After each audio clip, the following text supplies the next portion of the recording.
Les damos la bienvenida en nombre de la Compañía de María en la provincia del Pacífico, a todos y todas las que se conectan a esta transmisión en esta sala Zoom y también en nuestras redes sociales.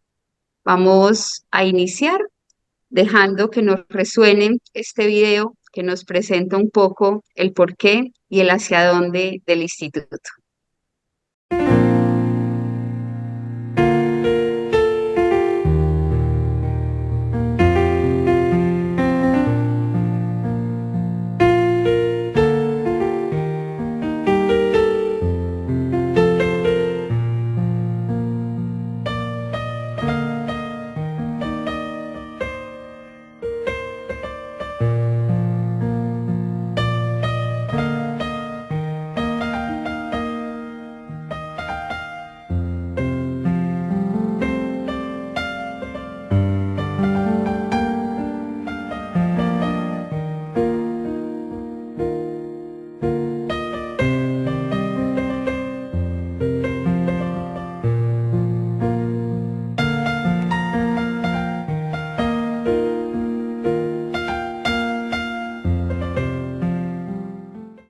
La Orden de la Compañía de María Nuestra Señora, en la provincia del Pacífico, en su deseo de continuar su misión de servir educativamente, presenta a la sociedad el Instituto Montaigne, desde el cual quiere ofrecer una formación humanista cristiana de calidad. Queremos ser un ecosistema formativo que permita hacer realidad una educación humanista cristiana que transforme personas, instituciones y pueblos. Pretendemos generar una propuesta formativa que parta del autoconocimiento, que lleve a la creación de experiencias que enseñen el arte de vivir humanista al estilo de Jesús de Nazaret, acompañar personas y procesos en la búsqueda de sentido, desde los dinamismos propios de nuestra espiritualidad, ofrecer una propuesta humanista evangelizadora a través de las TIC que impacten la formación del ser, contribuir a la renovación de los procesos educativos desde la propuesta humanista cristiana. Nos inspiramos en Jesús y el Evangelio.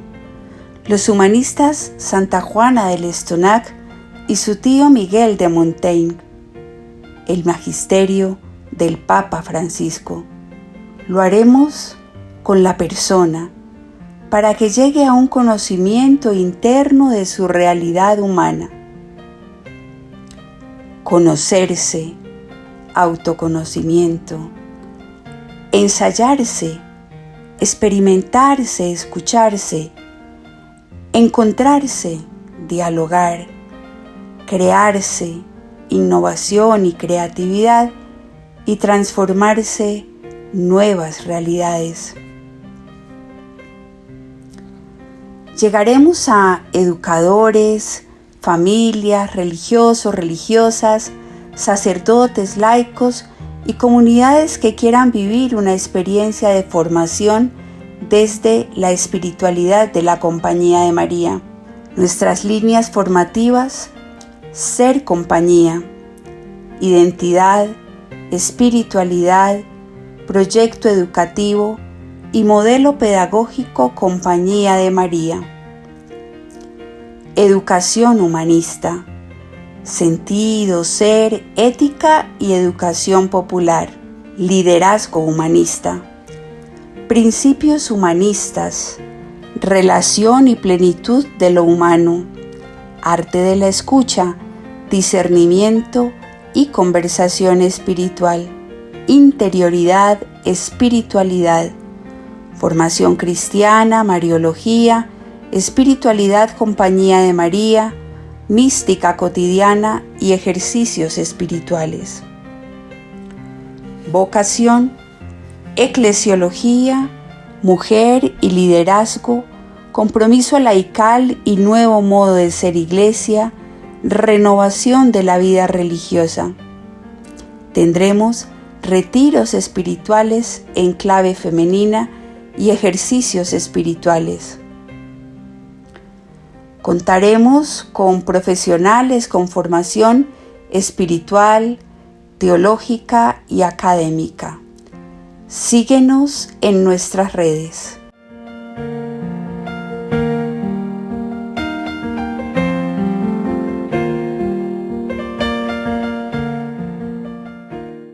Estamos entonces de cara a este renacimiento de un instituto que sentimos que es una opción en este propósito que tenemos de crecer en humanidad. Vamos a poner todo este sueño y este deseo de poder aportar significativamente en manos del Señor y le pedimos a María Elena Peña, nuestra superiora provincial, que nos ponga de cara a lo que significa este proyecto desde la óptica de la fe. Ponemos este encuentro a través de ella en manos del Señor. Buenas noches para todos y para todas. En este contexto de la celebración de los 75 años de la canonización de Santa Juana del Estonac, hacemos este lanzamiento, este renacer, es la palabra del Instituto Montaigne, y lo ponemos en manos del Señor. Vamos a unirnos, a abrir, a escuchar, a coger unas frases de Miguel de Montaigne. ¿Qué sé yo de mí?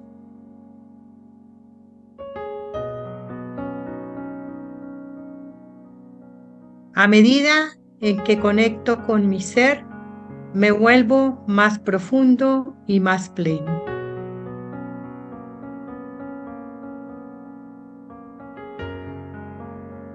Lo que quiero ser. Quiero ser pastor que vele por los suyos, árbol frondoso que dé sombra al cansado, fuente donde beba el sediento.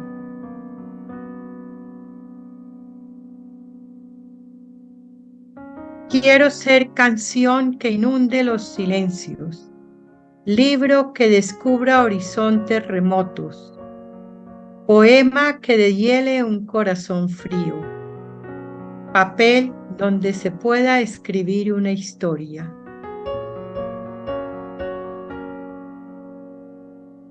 Quiero ser risa en los espacios tristes y semilla que prende en el terreno yermo, ser carta de amor para el solitario y grito fuerte para el sordo.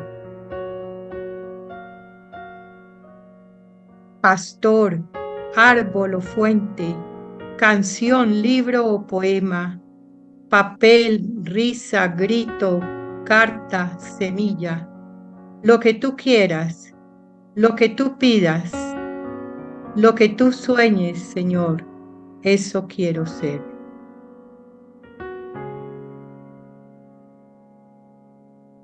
Pensemos qué queremos ser. ¿Qué queremos ser para los demás, para el reino?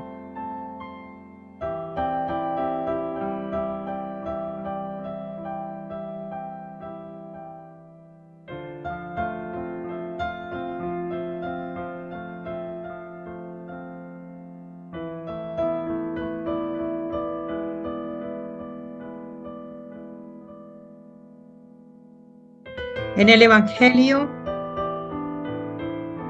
Jesús nos dice quién es. Varias citas nos hablan de quién es Jesús. Hoy nos quedamos con esta del Evangelio de San Juan. Jesús contestó: yo soy el camino, la verdad y la vida.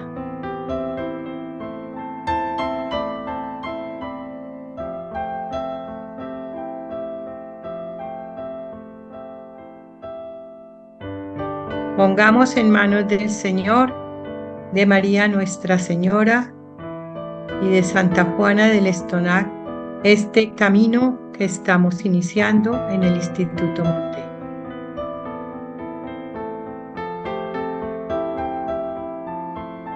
Que Santa Juana nos inspire y nos acompañe. Amén.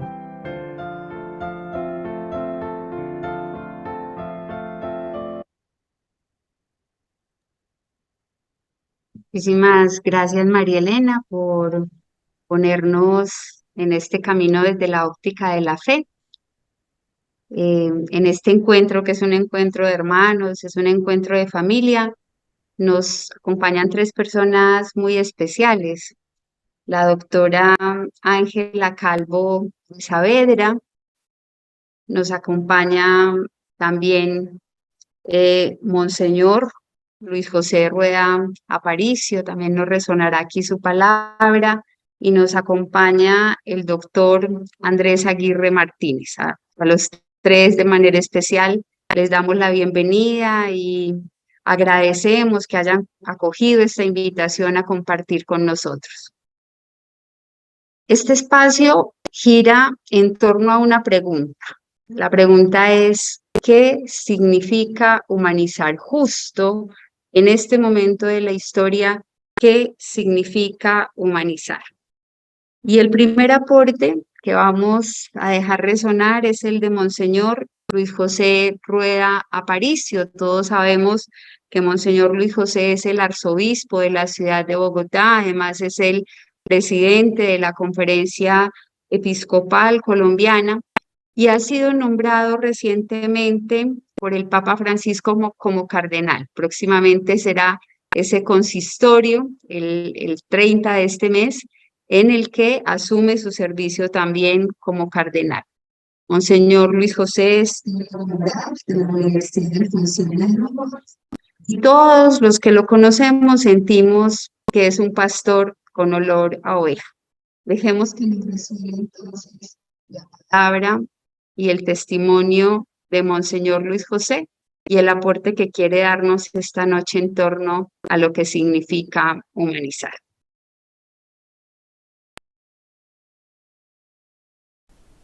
Queridos hermanos y hermanas, un cordial saludo para todos ustedes que están conectados y le agradezco a la Madre Liliana Franco Echeverry que me permite estar con ustedes en este momento compartiendo algunas ideas, compartiendo, encontrándonos. No lo podemos hacer cara a cara, pero lo hacemos a través de estos medios.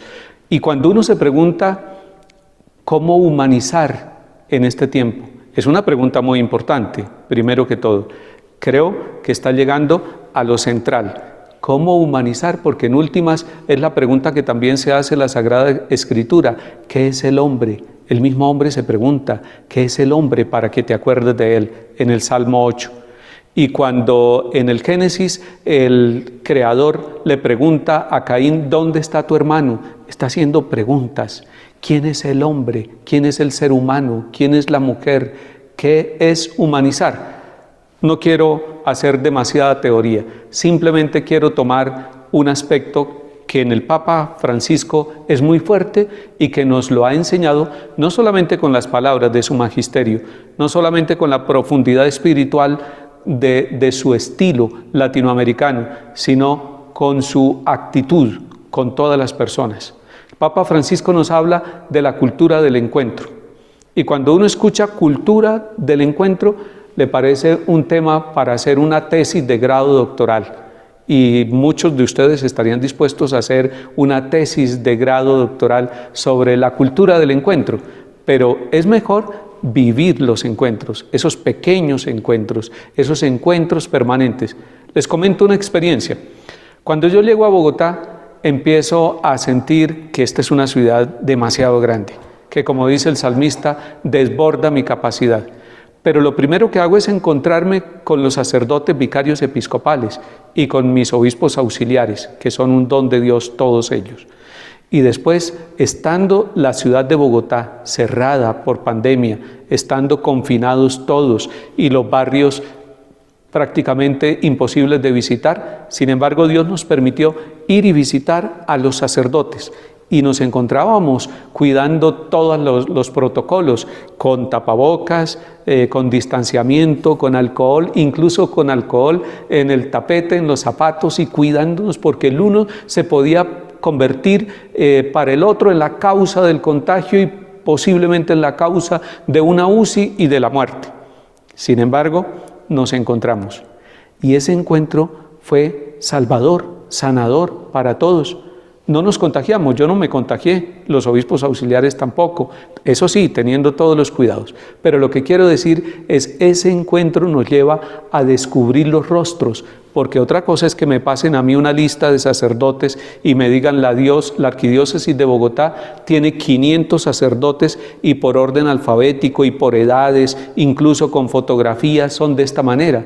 Y otra cosa es encontrarme con ellos, intercambiar, escucharnos, ser capaces de mirarnos a los ojos. Esa cultura del encuentro nos lleva a humanizar, encontrarnos. Y me ha pasado, lo he ido aprendiendo. No es que yo sea maestro de eso o que haya escrito algo de eso, pero encontrarme, por ejemplo, con los políticos. En el tiempo de la campaña electoral para la presidencia de la República, hicimos el esfuerzo de encontrarnos con cada uno de los políticos, hombres y mujeres, en la casa episcopal, con los obispos auxiliares, con alguna persona que invitábamos. Generalmente invitábamos al que hoy es rector de la Javeriana, el padre Múnera, y con él hacíamos un desayuno.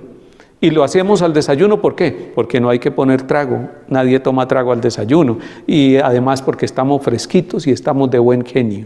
Y entonces nos encontrábamos con muchos de ellos, nunca nos habíamos saludado, pero queríamos hacer un encuentro que no fuera protocolario, que no fuera acartonado, que no fuera demasiado tieso, sino que comiéramos y en torno al comer habláramos de algunas cosas, sobre todo de la vida personal, de su familia, de su historia. Y luego, si quedaba tiempo, entrábamos en algunos temas del país o de la propuesta política que ellos hacían. Pero al encontrarnos, uno empieza a sentir que a pesar de que tienen ideologías e ideas e intenciones políticas, son hijos, son hijas de Dios, son hermanos nuestros. Y cuando me encuentro con ellos, siempre puedo entablar un diálogo sincero, franco, sin demasiado cuidado de proteger mis ideas, sino sintiendo cómo está, cómo le va, cómo va su vida, cómo está su salud, de esos temas que son propios de la existencia. Es decir, como que uno quita la máscara que cubre el verdadero rostro de un político. En estos días también hemos hecho con los candidatos a la alcaldía de Bogotá el mismo ejercicio, encontrarnos, dialogar, y al final, después de un desayuno, les damos una camándula, les damos un pequeño texto del Evangelio, les damos la Fratelli Tutti del Papa Francisco. Esos son signos, intercambios que crean confianza, que generan relación, que nos permiten a nosotros en un momento dado de la historia, cualquiera de ellos sale elegido o no sale elegido, y siguen liderando el país o siguen liderando la ciudad, poder encontrarnos, intercambiar ideas, construir en favor de otros. Pero quiero decirles también que a mí en Bogotá el tiempo se me va encontrándome con muchas personas, encontrándome, por ejemplo, con la vida consagrada, con las religiosas y con los religiosos, con los seminarios, con los catequistas, con los laicos en cada una de las parroquias. Si alguien me hiciera un examen a mí de cómo estoy viviendo estos 3 años de episcopado en Bogotá, de pronto me rajaría. Me pondrían una nota muy baja. No me interesa. ¿Por qué? Porque realmente mi tiempo lo he gastado para encontrarme con las parroquias, para celebrar la Eucaristía, para estar con ellos, para escucharlos, y no he dado ninguna idea fundamental, excelente, brillante que transforme la iglesia de Bogotá. No. Ahora, quiero decirles algo. En la vida de nosotros los hombres y mujeres, de nosotros los sacerdotes, es muy importante que en ese encontrar uno va aprendiendo a escuchar, a romper con esa ansiedad que uno quiere ya responder al otro, dar la respuesta precisa, dar la respuesta de pronto inédita, brillante, brillantísima. No, escuchar, y cuando uno escucha, el Espíritu Santo va actuando, y el Señor ha dicho, donde 2 o 3 se reúnen en mi nombre, ahí estoy yo, y yo lo noto. Uno va dándose cuenta que al escuchar, el otro me va enseñando, pero el solo hecho de escuchar va transformando mi vida, mi manera de pensar sobre esa persona. Todos los miércoles nos encontramos con los obispos auxiliares y con los vicarios episcopales toda la mañana y almorzamos juntos y compartimos y le servimos a la Arquidiócesis de Bogotá. Estoy compartiendo mi experiencia y yo les ruego que tengan paciencia, pero estoy diciendo, humanizar es encontrarse, es mirarse, es escucharse, es compartir la vida, es compartir los trabajos. Ahí salen las esperanzas, ahí salen las preocupaciones, ahí salen las angustias. Puede ser que después de un encuentro uno se vaya muy preocupado, pero eso ya logró hacer un puente de relación con la otra persona o con la comunidad. Creo que humanizar es encontrarnos.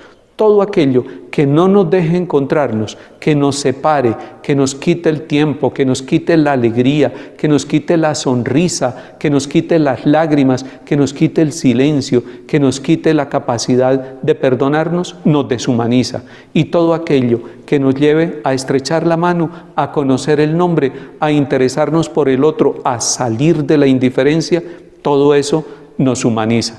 Yo le pido al Señor que nos ayude a encontrarnos. Yo me siento humanizado, siento que con las personas que me he encontrado, que piensan distinto, que pueden estar cansados, que pueden estar tristes, que pueden estar de mal genio, siempre recibo algo.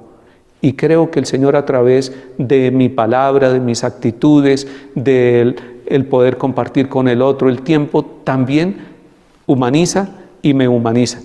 Yo le pido al Señor que a todos nosotros, en familia, en los ambientes sociales, nos ayude a vivir la espiritualidad de las relaciones, del encuentro, de la fraternidad.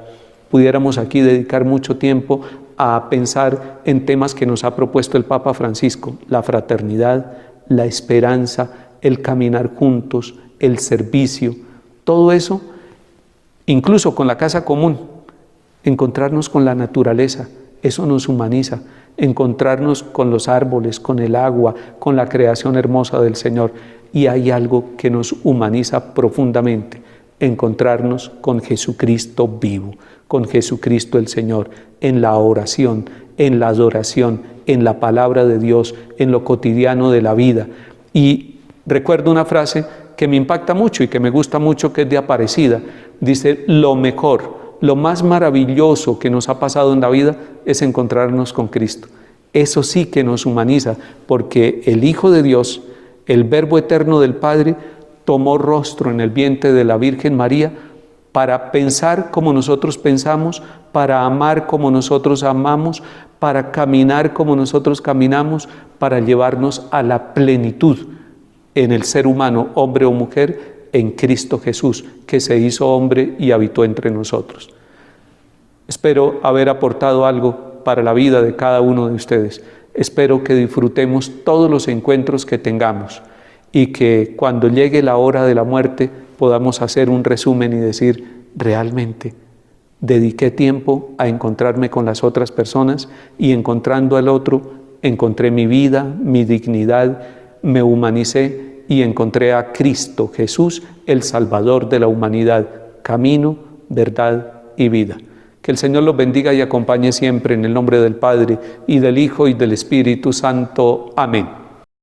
Le agradecemos a Monseñor Luis José porque desde su óptica de pastor de esta Arquidiócesis de Bogotá nos está invitando a reconocer que el camino de la humanización supone ejercitarnos en la mística del encuentro, el encuentro como camino para la humanización. Le damos ahora la bienvenida a la doctora Ángela Calvo de Saavedra. Ella es doctora en filosofía, por muchos años profesora de la Universidad Pontificia Bolivariana, una mujer llena de sabiduría humanista. Doctora Ángela, bienvenida, una alegría tenerla aquí con nosotros. Bueno, muchísimas gracias por esta invitación tan especial. Tengo un cariño particular por la Compañía de María. Estaba en Barranquilla invitada varias veces. Y bueno, quiero agradecer también las palabras a Monseñor Rueda. Creo que partiré de ese punto que él destaca, la idea del encuentro. La idea de la cultura del encuentro propuesta por el Papa Francisco, por supuesto, choca en el mundo en que habitamos, en la cultura del descarte, del menosprecio, de la humillación y la exclusión. Pero el encuentro, digamos que nos remite a una comprensión de humanizar hoy con tres ejes, me parece a mí. El primero es que humanizar no es algo que hacemos por otros, sino que hacemos con otros. Es una palabra eminentemente relacional. Lo segundo es que el encuentro tiene que plantearse desde un lugar que los humanistas del siglo XVI y XVII no podían pensar, a partir de algunas de las frases que citaban de Miguel de Montaigne, esa búsqueda interior de autoconocimiento para ser uno soberano de sí mismo. Se pensaba en términos fundamentalmente individuales, y yo creo que el humanismo hoy es el humanismo solidario que plantea la Iglesia.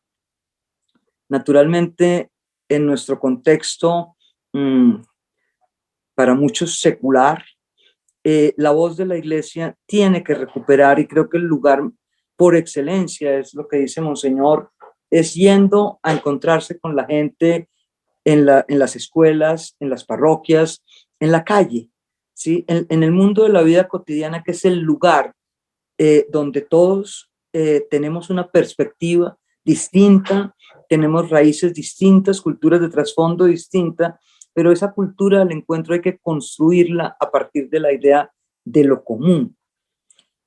Y el tercer paso es que la solidaridad no es algo que se pueda legislar, es la condición prepolítica de la justicia. Entonces lo único que podemos hacer es cultivarla en la práctica.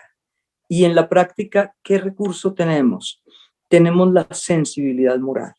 O sea, todas las personas tenemos igual dignidad, justamente porque todas somos afectadas por la posibilidad de ser heridos moralmente. Entonces esto me remite como a deconstruir, desde humanizar hasta el nivel más básico, que es, yo diría que humanizarnos hoy es aprender juntos a afrontar la vulnerabilidad. El humanismo clásico no pensaba en la vulnerabilidad. Piensen que era la adolescencia de la humanidad cuando creyeron que el buen sentido que nos había entregado Dios era suficiente para construir verdad, justicia y belleza. Pero ese humanismo fue tan autónomo que se convirtió en autista.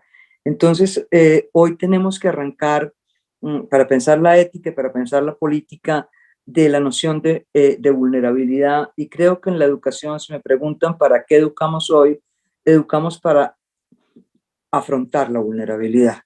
La vulnerabilidad es una palabra que se usa creyendo que hay seres vulnerables, condiciones vulnerables, pero yo creo que hay que darle todo su peso existencial.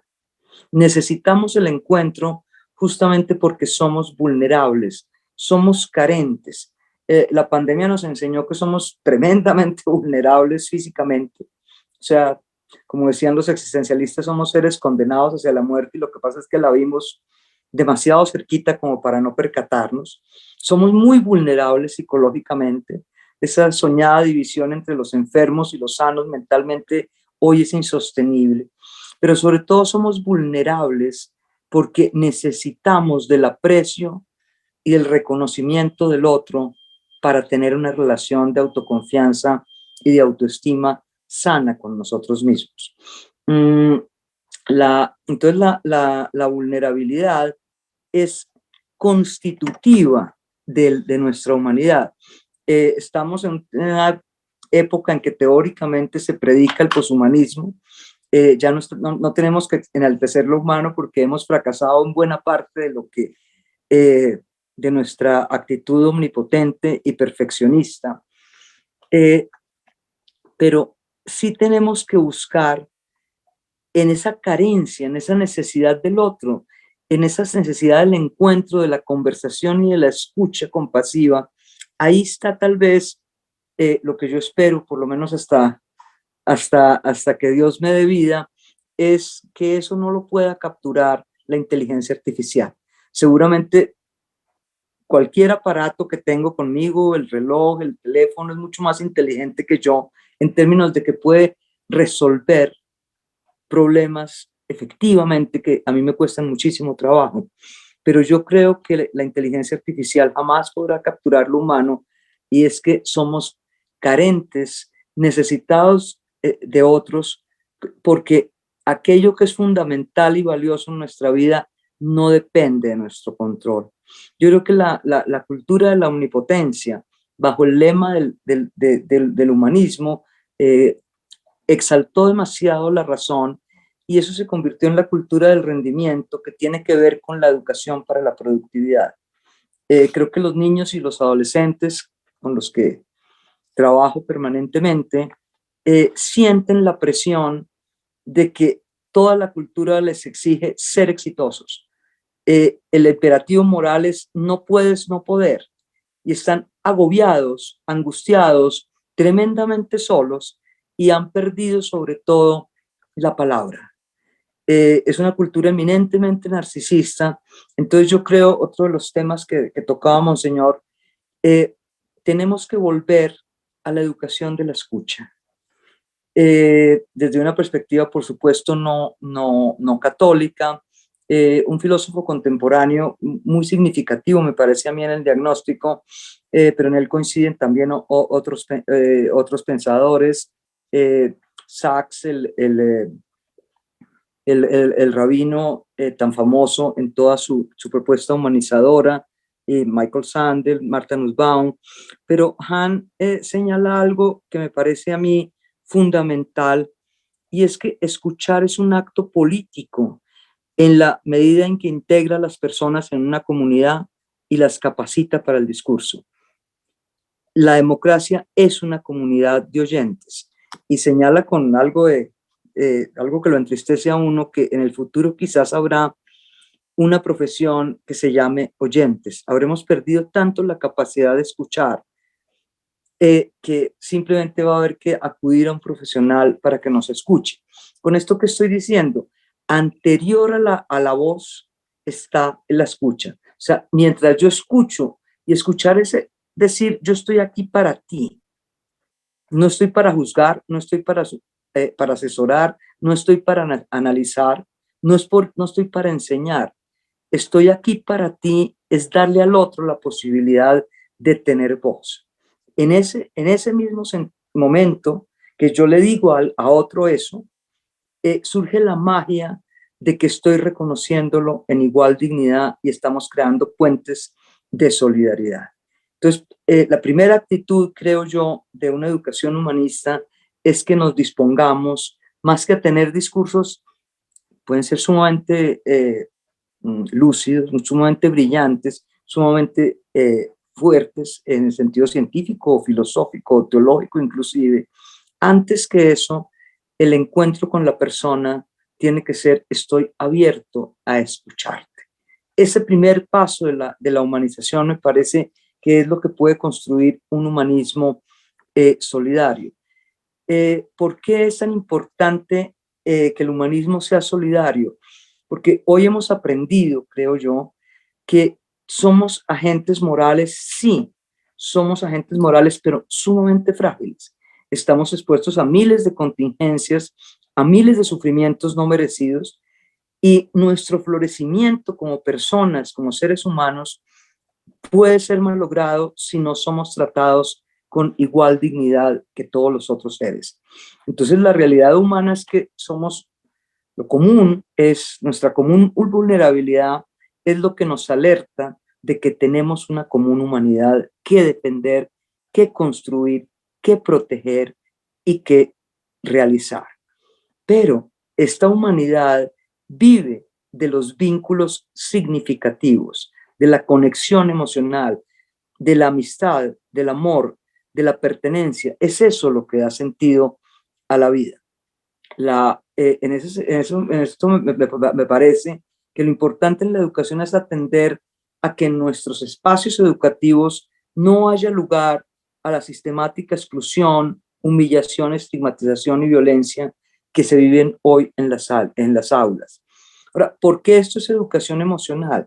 Porque es que las emociones, dirá Nussbaum, son respuestas a esas áreas de vulnerabilidad en las que registramos los perjuicios que sufrimos, que podríamos sufrir o que por fortuna no padecemos. De nuevo, repito lo que decía Monseñor, encontrarnos es estar abierto al llanto, a la alegría, al dolor, a la angustia, al miedo, a la rabia, quizás a la envidia, y es en esas emociones como vamos descubriendo que somos cajas de resonancia, porque las emociones tienen una vocación comunicativa, una vocación conversacional. Entonces, cuando escuchamos, no escuchamos solamente palabras, escuchamos texturas emocionales de las personas. Las emociones tienen una historia social indudable, también psicológica, pero hemos sido criados en las emociones que en otros contextos, los que me han oído, yo he llamado el círculo vicioso, que son el miedo, la vergüenza, la ira, la repugnancia, el odio y la envidia. Pero también hay un círculo virtuoso de las emociones, que arranca de la curiosidad, se abre hacia la gratitud y se abre fundamentalmente a lo que se llama el síndrome de la esperanza, que está basado en la confianza y en el espíritu del amor en sus múltiples formas. Es muy difícil en el mundo que vivimos enseñar a los niños a que confíen, porque todo el tiempo nos están diciendo que hay que desconfiar. Pero si no tejemos puentes de confianza, son apuestas, no hay ninguna garantía, eso es lo bonito de la confianza.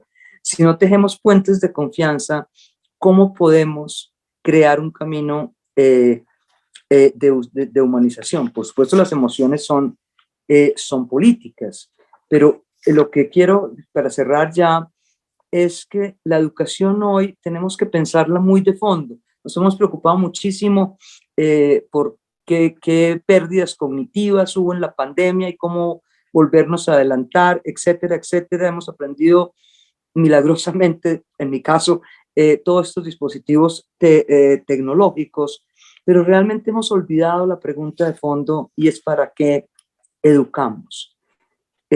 Yo creo que hoy hay que decir con toda, digamos, con toda la fortaleza que se pueda, que tenemos que educar para que todos y todas, y bueno, algunos dicen todas, yo me resisto un poco a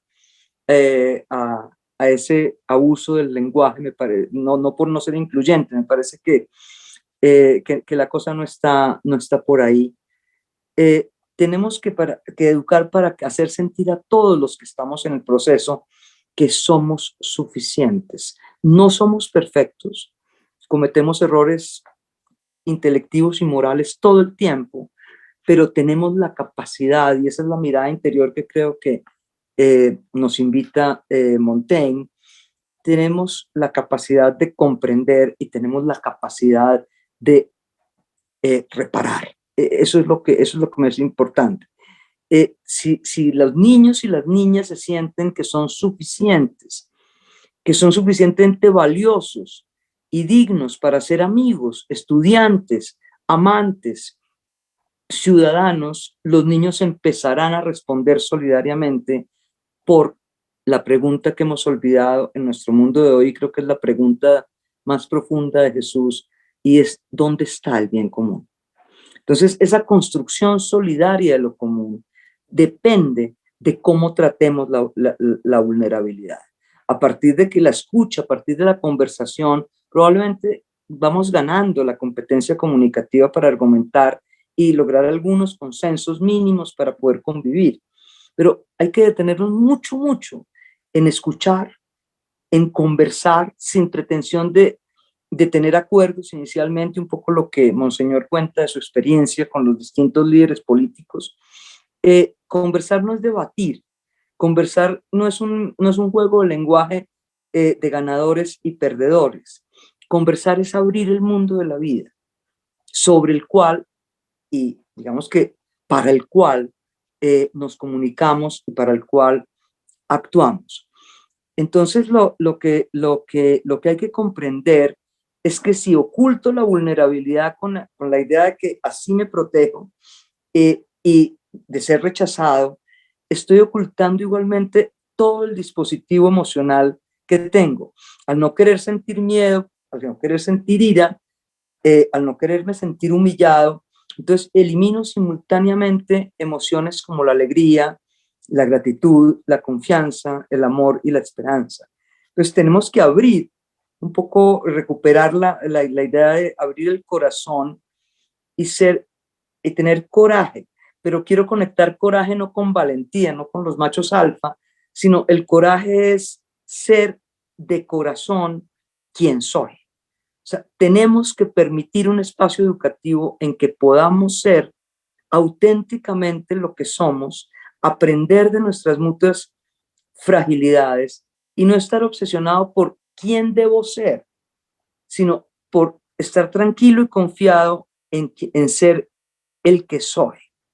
Ahora, naturalmente, la emoción concomitante a esta idea de encontrarnos en la mutua vulnerabilidad es la compasión. La compasión no es solamente empatía, empatía es intelectual. De hecho, un criminal puede ser sumamente empático con su víctima, lo conoce tanto que es posible. Creo que en el caso de los feminicidios esto es clarísimo. La compasión es ser capaz de verme afectado por el dolor y la alegría de otro. En ese sentido, la, la, la compasión con uno mismo y con los otros, la voluntad de asumir juntos la fragilidad y la capacidad de obrar sin garantía son lo que construye solidaridad. Entonces, el humanismo de hoy, creo yo, debe estar anclado en ese afrontar la vulnerabilidad para ir construyendo lo común de manera solidaria, no competitiva, sino cooperativa. Los maestros también tenemos que asumirnos imperfectos y también los niños tienen que aprender a entender que somos vulnerables y a tratarnos como tal. No crean que ser maestro hoy, lo sabrán ustedes también, es un lugar de poder. Hay múltiples amenazas, los maestros universitarios tienen mucho miedo, particularmente los jóvenes, porque la precariedad del trabajo hace que haya que tener muchísima cautela porque todo se puede llamar abuso, todo se puede llamar, digamos, irrespeto a la libertad y a la dignidad de las personas. Entonces, básicamente, el humanismo solidario sería, el resultado del humanismo solidario sería una sociedad de una ciudadanía democrática, donde las personas se sientan suficientes y esa es la matriz de la autonomía. Vulnerabilidad no es lo otro de la autonomía. Vulnerabilidad es la precondición de la autonomía. ¿Cuál es el sueño que hay detrás de esta idea? Y con esto termino. Una sociedad que reconozca su propia humanidad y que no se oculte de ella. Una sociedad que admita que somos ciudadanos necesitados y vulnerables, no solo necesitados económicamente, aunque también, ¿sí? Somos necesitados vitalmente, existencialmente. Entonces, una sociedad que de ciudadanos vulnerables aprendamos a descartar las grandiosas demandas de omnipotencia que han permanecido en el corazón de tanta miseria privada y pública. Yo cerraría por ahí para darle lugar al siguiente interlocutor. Muchas gracias. Doctora Ángela, muchísimas gracias por estar con nosotros y por ayudarnos a adentrarnos en esa certeza de que humanizar y humanizarnos es aprender juntos a enfrentar la vulnerabilidad hasta poder llegar a ese lugar de lo común, a ese escenario de lo común. Muchísimas gracias por su aporte, por estar esta noche con nosotros.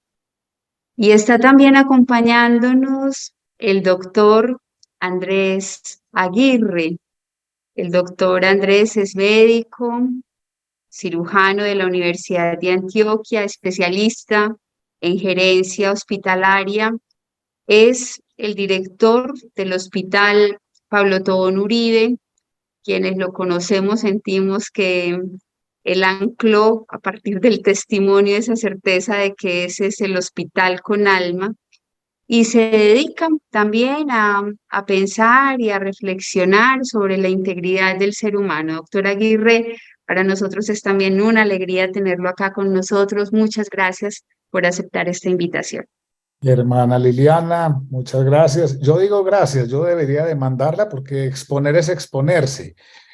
Yo le decía a ella antes de empezar que como hablaba de último, es muy sencillo para mí. Hagámosle caso, y me incluyo, a Monseñor Luis José y a la doctora Ángela y asunto solucionado. Pero como no puedo salir de esa manera, hermana, voy a hacer primero una pequeña reflexión de entrada. Y como soy médico, tengo esa deformidad, voy a hacer un diagnóstico de lo que creo yo. El ser humano es complejo, pero voy a hablar de cuál es la enfermedad que nos está quejando hoy.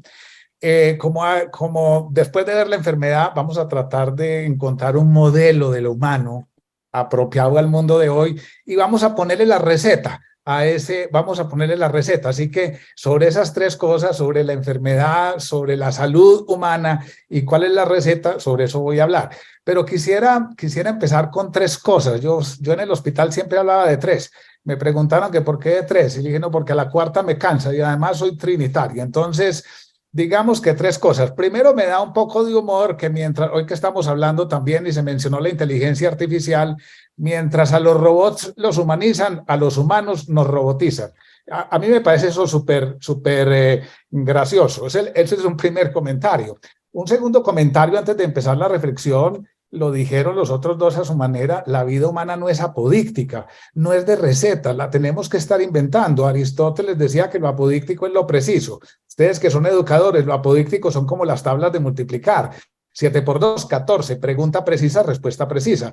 Pero si a uno le preguntan quién es uno, la pregunta incluso admite pregunta, ¿qué querrá saber la otra persona de mí? Y la respuesta también admite pregunta, porque la respuesta uno empezaría a decir, y eso sí seré yo. Entonces lo segundo, yo voy a hacer una serie de consideraciones, porque no tengo recetas para la vida, sino principios orientadores. Y el tercer comentario de inicio, hermana, me gustó mucho ese verbo del sé. Insistía mucho en el hospital que el ser humano está llamado a pensarse y que no es lo mismo, aquí le hablo de educadores, no es lo mismo pensar que pensarse, porque pensar, yo ponía el ejemplo, es como el trinomio cuadrado perfecto, a más b al cuadrado, que es igual a al cuadrado, más 2ab, más b al cuadrado. Yo, por ejemplo, me lo sé con guayabas y moras. Guayaba más mora al cuadrado es igual a guayaba al cuadrado, más 2 veces guayaba mora, más mora al cuadrado. Y también me lo sé con almanaques, con llaveros, con de todo. Y un día le dije a la gente, mire la diferencia entre pensar y pensarse, porque en los problemas que yo tenía en el hospital, nunca se me ocurrió, oiga, con este problema, tráigame el trinomio nos saca de esta. Mi vida la cambió el trinomio. A mí realmente el trinomio me sirve para mostrar lo que no sirve. Y esa es la diferencia entre pensar y pensarse, porque pensarse es ver una verdad que le transforma a uno la vida, no simplemente una verdad teórica. Entonces, con esas tres consideraciones, yo voy a pasar primero el diagnóstico. Podríamos no estar de acuerdo, pero quisiera enfatizar en tres grandes cosas que le está pasando al ser humano de hoy. Y nuevamente vuelvo al asunto trinitario, ¿sí? La primera cosa, me voy a ir a la Revolución Francesa. El ser humano ahí cae como en un poco de conciencia de que tenía que ser ciudadano y grita libertad, igualdad y fraternidad. ¿Y en qué la convertimos?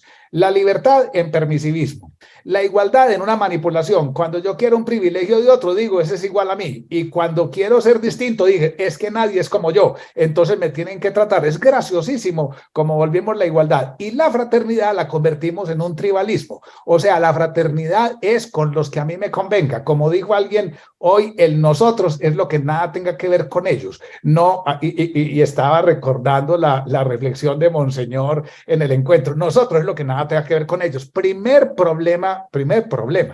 El segundo problema, yo soy padre de familia, yo le hablo, cuando hablo a los padres de familia, les digo, mire, hoy el problema no es de inteligencia, los muchachos de hoy son más inteligentes que nosotros, y el problema no es de libertad, porque además usted no les puede decir nada. En mi época usted no le podía decir nada a los papás, hoy no les puede decir uno nada a los hijos porque le meten una medida cautelar y lo entutelan.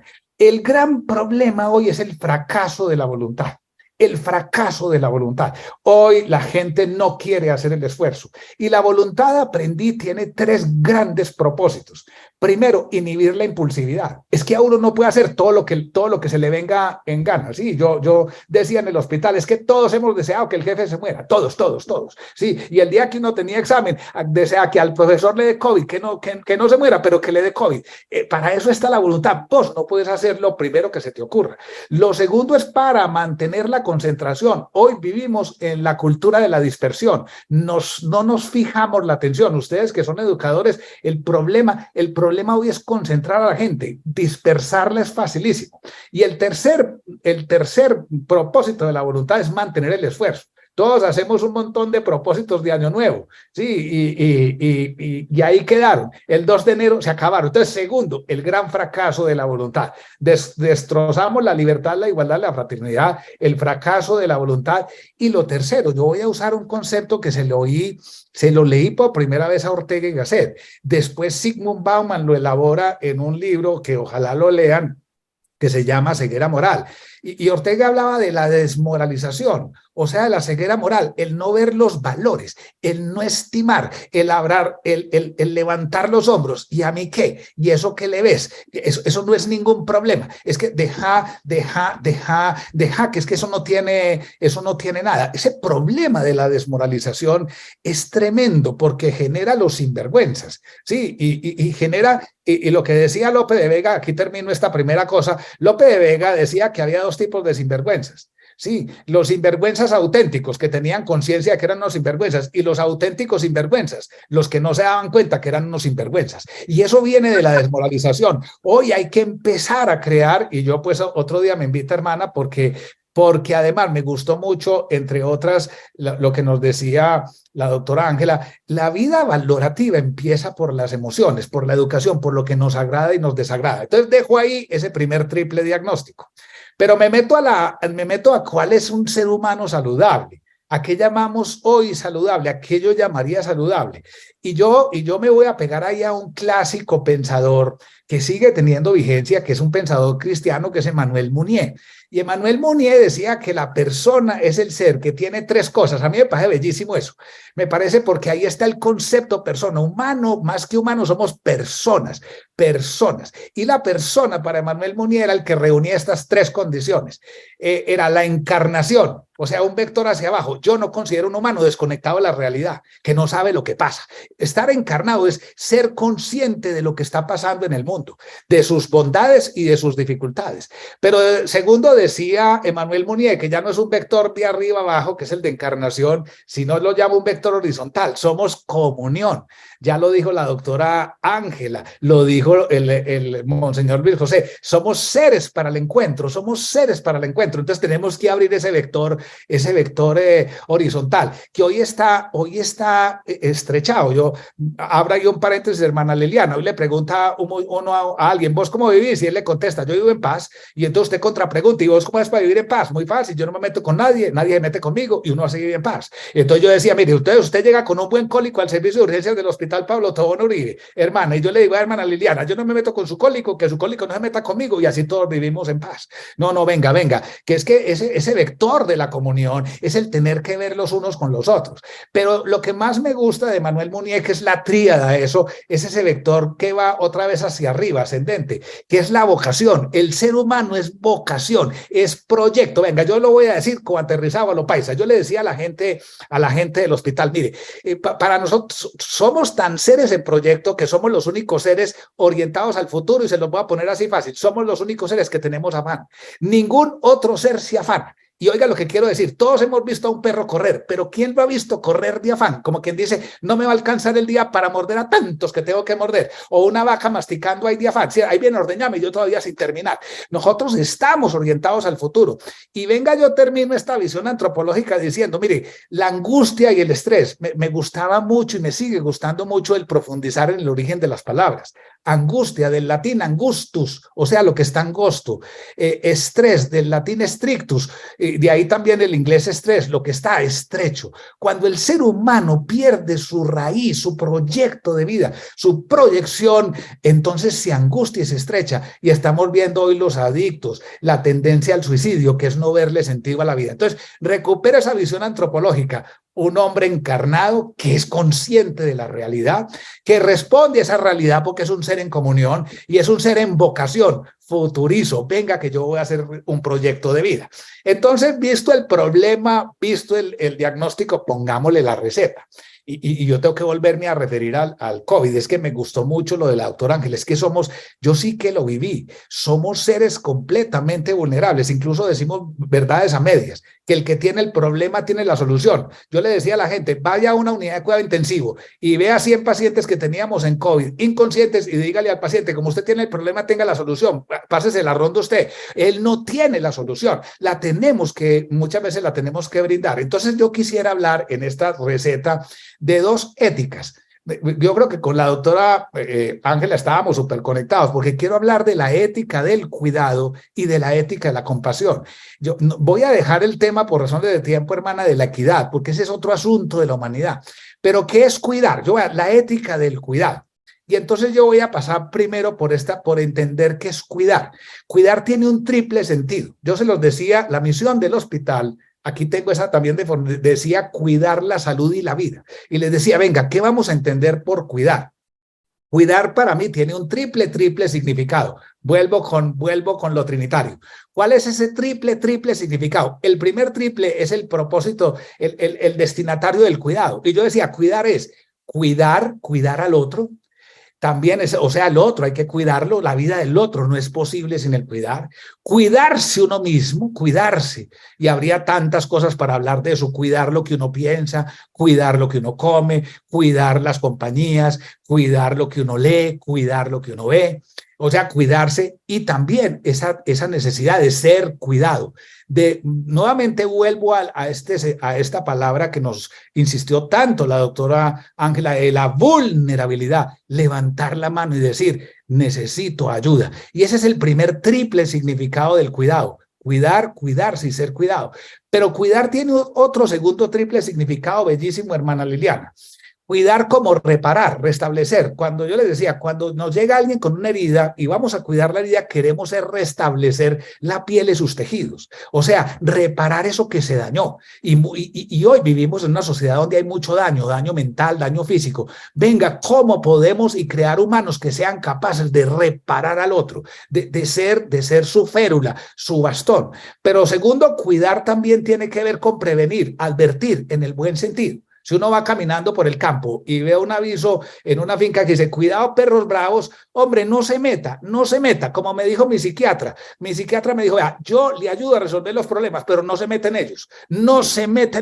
Y desde eso, hace como 80 años no voy donde el psiquiatra, siguiéndole solo ese consejo. Entonces, cuidar como evitar problemas, hombre, venga, prevenir las cosas. Yo creo que la labor del educador hoy es advertir los problemas que hay y las consecuencias de ciertas acciones. Pero lo más bonito del cuidado es que cuidar, yo digo, el que cuida rosas, ¿qué quiere de la rosa? Que la rosa florezca, que la rosa sea mejor rosa. O sea, cuidar como hacer prosperar al otro, hacer prosperar. Mire, yo le trabajaba, teníamos un diplomado de liderazgo. Y hoy que están de moda las bebidas energéticas, hermana Liliana, yo no tomo de eso, pero bebidas energéticas. Yo decía, si cuando alguien conversa con vos, tiene que salir a comprar una bebida energética, estás en problemas. Revísate porque estás en problemas. Estás degradando. Hay gente con la que uno conversa y queda disminuido. Vení, cuidar es meter energía. Pero cuidar tiene el tercer triple significado hoy. Lo dijo también Monseñor, nos están llamando el cuidado de lo ambiental. Es que somos seres corpóreos y el medio ambiente también nos está influyendo. El cuidado de lo económico, de los recursos que no son infinitos y el cuidado de lo social, sí, por ejemplo, en este momento, el de participar en la política, el de ser parte de la sociedad civil. Entonces, hay que volver a educar en esa ética del cuidado en concreto, venga, con los seres que usted tiene al lado o a los seres que hay que aproximarse, porque venga, yo también hablo y le decía mucho a la gente del hospital, ¿quién es tu prójimo? Y Cristo dice, vaya y salga a buscarlo. Prójimo no es solamente al que se me acerca a mí, prójimo es al que yo me le debo acercar y educar en eso, educar en que esa ética de cuidado es salir a buscar al que me necesita, termina siendo importante. Y termino entonces con la segunda receta, que es la ética de la ética de la compasión. Dio unos principios la doctora Ángela, y yo quiero volver a insistir en eso. Mire, hubo un experimento terrible, terrible. Yo voy a hablar primero de la anticompasión. Hubo un experimento terrible que lo pueden encontrar en las redes sociales en Google, que se llama el experimento de la prisión de Stanford. Hay una película sobre eso. Un psicólogo muy importante, que es un doctor en psicología, que se llama Philip Zimbardo, se idea una cárcel ficticia. La cárcel está en la Universidad de Stanford, todavía el sitio donde grabaron eso. Y entonces en el juego que quiere él grabar, en ese experimento ficticio, él llama a personas que eran buenas y les dice, bueno, les vamos a hacer un juego de roles. Ustedes, algunos van a ser carceleros, otros van a ser prisioneros. Y los metieron ahí y todo lo grababan. Les voy a contar el final de la historia. A los 7 días hubo que suspender el experimento, porque esos seres que eran buena gente se convirtieron en unas máquinas de violencia. Los carceleros a desquitarse de los prisioneros y los prisioneros a defenderse de los carceleros. Y entonces los psicólogos y Philip Zimbardo se pregunta qué fue lo que pasó allá, y mire lo que encontraron. Primero, que era que la gente dice, esas son las reglas del juego. Eso no fue lo que nos dijeron. Y hoy vivimos a un nombre, es que así funciona el mundo. Así funciona el mundo. O sea, la ética, la compasión es lindo. ¿Qué hacemos pues? Es que hay gente que tiene que morir. Tremendo eso. Miren lo que contestaron, insisto, los de esa cosa, esas eran las reglas del juego.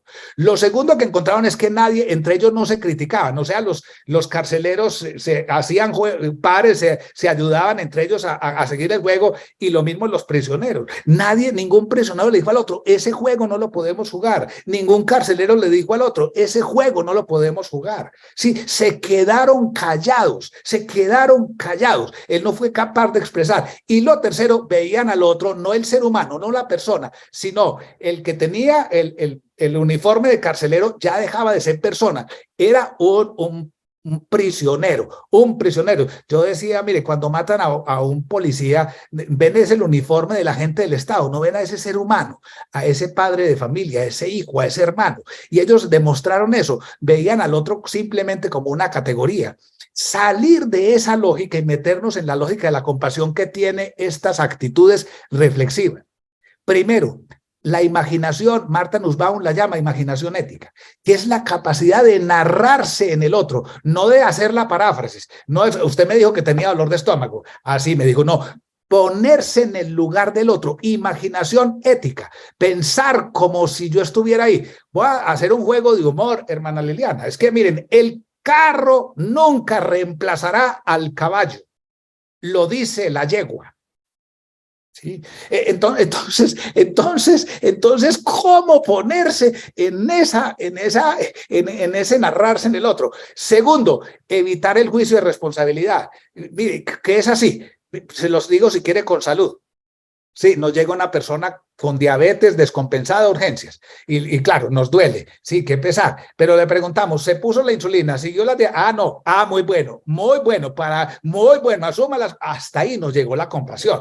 A la mujer que la violentan, dice, pero ¿para qué se le metió? ¿Para qué se casó con él? ¿Para qué está viviendo con él? Cuando le metemos la carga de responsabilidad al vulnerable, se nos acabó la compasión. Lo tercero de lo que nos habla Martha Nussbaum, ¿cierto? Es el saber que estamos el día de mañana ahí.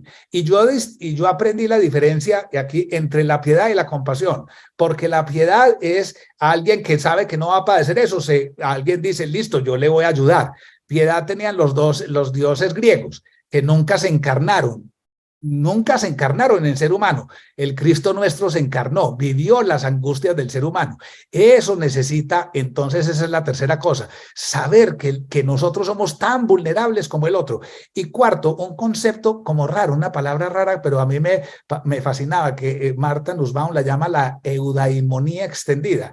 Es que el extraño también hay que convertirlo en la entraña. Yo sí que lo vivía en un hospital. Ese ser que aparentemente no tiene nada que ver contigo, es otro ser humano, te necesita y lo tienes que convertir de la entraña. Entonces voy a terminar. Hice una triple una triple cosa, principios orientadores. Les hablé de un triple problema: libertad, igualdad, fraternidad, desmoralización, la crisis de la voluntad. Posteriormente volvamos a una visión antropológica. Yo creo, hermana, que es volver, que es eso, también lo planteó Monseñor, ¿qué es eso de ser humano? ¿A qué llamamos humano? Venga, volvamos a recuperar un modelo de identidad que sea propio a hoy. Y tercero, pongámosle la receta. Termino con esta poesía. Termino porque yo la recitaba mucho en el hospital. Y yo digo, hermana, por eso le acepté, porque cuando me dicen esto, que trabaje con humanidad, yo siempre tengo remordimiento. Y me acuerdo de esta poesía, que no es de Cristo ni de ninguno de los santos de la iglesia. Este poeta es un poeta chileno que se llama Guillermo Blest. Y yo les decía, oiga, yo me la recito porque no quisiera que me pasara eso. Y Guillermo Blest, yo advierto, yo no quiero que me pase eso. No quiero. Entonces lucho todos los días para que no me pase lo que Guillermo Blest narra en esta poesía, que se llama Mirada Retrospectiva. Para que la entendamos, Guillermo Blest pone en boca de un moribundo, en sus minutos finales, estas frases. Al llegar a la página postrera de la tragicomedia de mi vida, vuelvo la vista al punto de partida, con el dolor de quien ya nada espera. Cuánta noble ambición que fue quimera, cuánta bella ilusión desvanecida, sembrada está la senda recorrida con las flores de aquella primavera. Pero en esta hora lúgubre, sombría, de severa verdad y desencanto, de supremo dolor y de agonía, es mi mayor pesar en mi quebranto, no haber amado más yo que creía, yo que pensaba haber amado tanto. Muchísimas gracias, muchísimas gracias. A usted, doctor Andrés, muchísimas gracias por su intervención tan cargada de profundidad, de sentido y también de buen humor. Muchísimas gracias por invitarnos a reconocer que este camino de humanidad supone encarnar, asumir también vocación y proyecto y ejercitarnos en esas éticas del cuidado y de la compasión. Mil gracias, doctor, por acompañarnos. Mucho gusto. Y vamos a dar un paso más en este proceso en el que estamos. El Instituto Montey resurge como una posibilidad de crecer desde esa certeza de que somos un ecosistema de humanización. Y uno de los fundamentos del instituto será un diplomado que queremos ofrecer a partir de febrero del próximo año. Quiero entonces darle la palabra a Jairo López, profesor laico de la Compañía de María. Laico es además el coordinador académico, Jairo es además el coordinador académico del Instituto Montey. Él y Felipe, que es también profesor de nuestro colegio acá en Bogotá, Felipe será el encargado de ayudarnos en el montaje de la plataforma tecnológica, nos van a ayudar a aproximarnos a lo que será este diplomado que lanzaremos a partir del mes de febrero. Muchas gracias, Diana, muchas gracias a todos.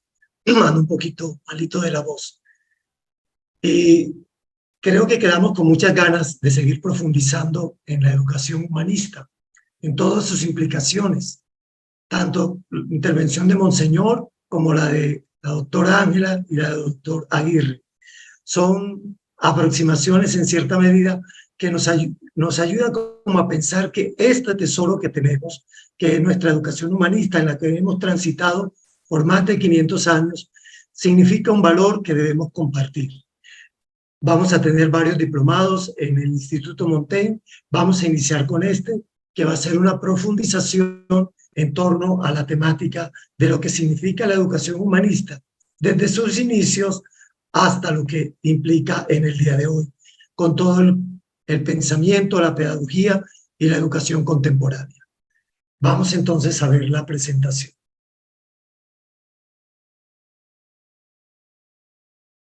Entonces vamos a iniciar el próximo año un diplomado en el que queremos que ustedes y todas las personas se unan y quieran participar porque ya hemos descubierto, ya han hablado suficiente nuestros ponentes de la importancia de educar a este ser humano, a este ser humano.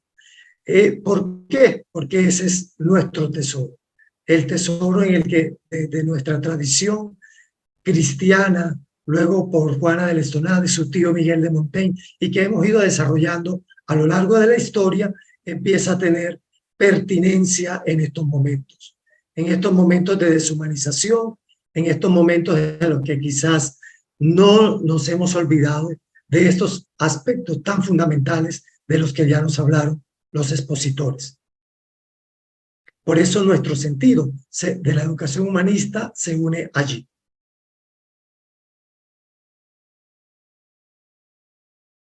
¿Cuál es nuestro objetivo? ¿Qué pretendemos con este espacio de formación?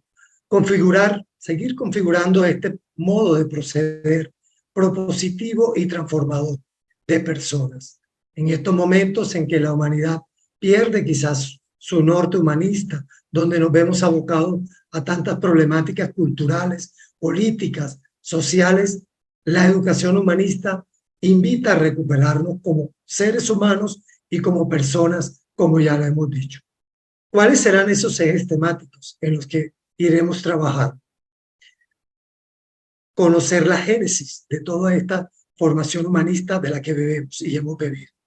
Reconocer las implicaciones para nuestra vida. Ayudarla a interiorizar desde una espiritualidad que sustenta y subyace, como ya lo hemos y nos lo han elencado nuestros exponentes. Mirar y revisar esos valores, esos principios en los cuales hemos bebido, pero también en los cuales hoy estamos llamados a revisar e incorporar unos nuevos, desde las nuevas maneras de situarnos como humanos frente a las nuevas realidades. Por eso queremos poner en acción esta educación humanista con un nuevo tinte contemporáneo muy a tono del siglo XXI. ¿Cuáles serían en cierta medida esos ejes? En primer lugar, una filosofía humanista que nosotros hemos bebido desde la antigua Grecia, desde nuestro compañero de camino Jesús, pero que especialmente Juana de Lestonat y su tío Miguel de Montaigne lo viven muy de cerca. También desde esos principios inspiradores, en cierta medida, que nos han llevado a tener una educación en nuestras obras y en todo lo que nosotros hacemos.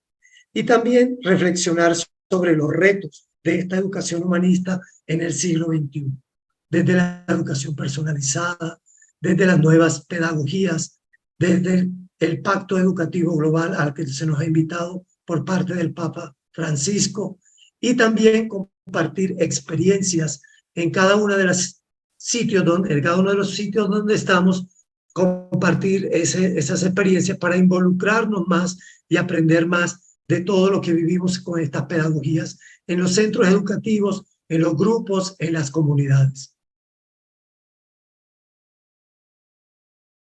Ahora Felipe nos va a explicar cómo será ese aprendizaje. Bueno, muchas gracias, Jairo. Hemos diseñado este diplomado desde una modalidad e-learning, un aprendizaje soportado en tecnología. Esto nos permite ampliar un poco más el alcance del diplomado para que rompamos esas barreras de la distancia, esas barreras geográficas y poder, pues, acoger a más gente. Las experiencias que tenemos planeadas en el diplomado pasan por unas experiencias asincrónicas, donde está planeado un trabajo personal, unas experiencias sincrónicas también, donde se va a realizar un trabajo guiado por expertos y una experiencia compartida, donde se trabaja con los otros de manera colaborativa. Siguiente. El proceso de aprendizaje que se ha diseñado pasa, como ya lo han mencionado nuestros anteriores expositores, desde Madre Liliana, por 5 momentos. El primer momento es el conocer, donde se van a aproximar al conocimiento El segundo momento es el escuchar, donde se amplía el conocimiento escuchando a expertos. El tercer momento es el diálogo, donde se plantean y resuelven interrogantes sobre lo aprendido, y esto se hace con expertos y pares. El cuarto momento es de creación, donde se utiliza el aprendizaje en diferentes contextos. Y un último momento, el quinto momento, es de transformación.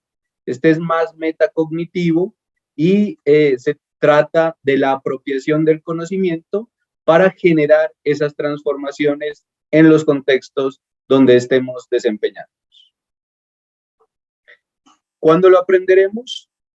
El diplomado está planeado para 12 semanas, 80 horas efectivas de trabajo, 6 horas semanales de dedicación, y estas 6 horas están distribuidas en trabajo autónomo de 3 horas, encuentros sincrónicos de 2 horas y el trabajo con los otros de 1 hora. Entonces los invitamos que a partir de enero empiezan las inscripciones y en febrero del 2024 iniciamos a recorrer nuestro camino de formación humanista. Muchísimas gracias, Jairo y Felipe, por aproximarnos ya y antojarnos de lo que será este diplomado en educación humanista. Pero el instituto tiene también una gama de actividades y de posibilidades en distintas facetas del ser humano. Queremos presentarles, Blanquita les presentará el calendario de lo que el instituto tiene programado los próximos 3 meses, actividades en las que todos estamos invitados a participar. En el centro de esas actividades habrá también una tertulia mensual a la que todos estamos invitados porque será virtual. Las otras actividades que nos presentarán serán de carácter presencial. Vamos entonces a través de Blanquita a conocer cuál es el calendario del instituto. Bueno, buenas noches para todos. Unido a lo de nuestro diplomado en formación humanista, tenemos y les queremos presentar el calendario de los meses de octubre, noviembre y diciembre del 2023. Dios mediante, del 7 y el 8 de octubre tendremos retiros ignacianos que los orientará la madre Analicia Escobar, y esta actividad será en la ciudad de Barranquilla. Del 10 al 12 de octubre va a haber retiros ignacianos y los va a orientar Margarita Zapata en la ciudad de Barranquilla. Va a haber una formación en el colegio, en el Instituto Kennedy en Pereira, con los profesores, formación proyecto educativo en Pereira, y lo orientará Blanca Celi. Invitados cordialmente a nuestra tertulia virtual que tendrá como tema retos de la educación humanista. El 18 de octubre, miércoles.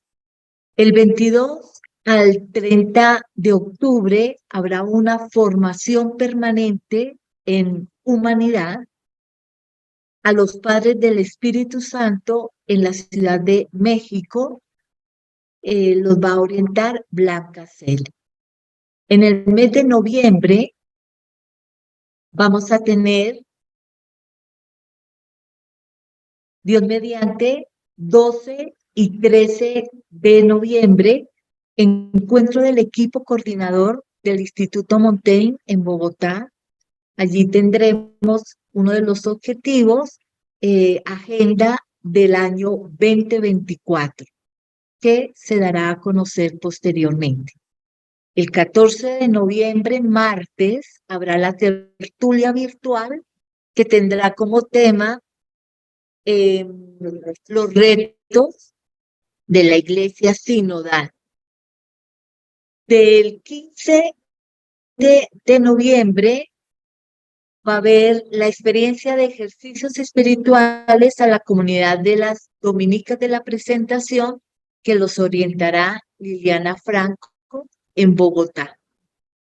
Del 21 al 24 de noviembre se van a orientar los retiros ignacianos a la comunidad educativa del Colegio San Bartolomé Mayor de Bogotá y los orientará Blanca Celi. En el mes de diciembre tendremos del 1 al 3 de diciembre retiros ignacianos, orientará Marisol Franco en la ciudad de Barranquilla. Y el 20 de diciembre nuestra tertulia virtual, Jesús, la plenitud de lo humano, virtual. Y el 26 al 31 de diciembre, los ejercicios espirituales, la comunidad de las hermanas franciscanas en Pasto y los orienta Blanca Celi. Por presentarnos entonces el calendario del instituto para estos próximos 3 meses. Recordamos que el equipo coordinador del instituto está conformado por la hermana María Eugenia Arroyave, la hermana Blanca Celi, Jairo López, Felipe, que está apoyando el tema de la herramienta tecnológica, la plataforma tecnológica, y yo también estaré pues ahí en ese equipo.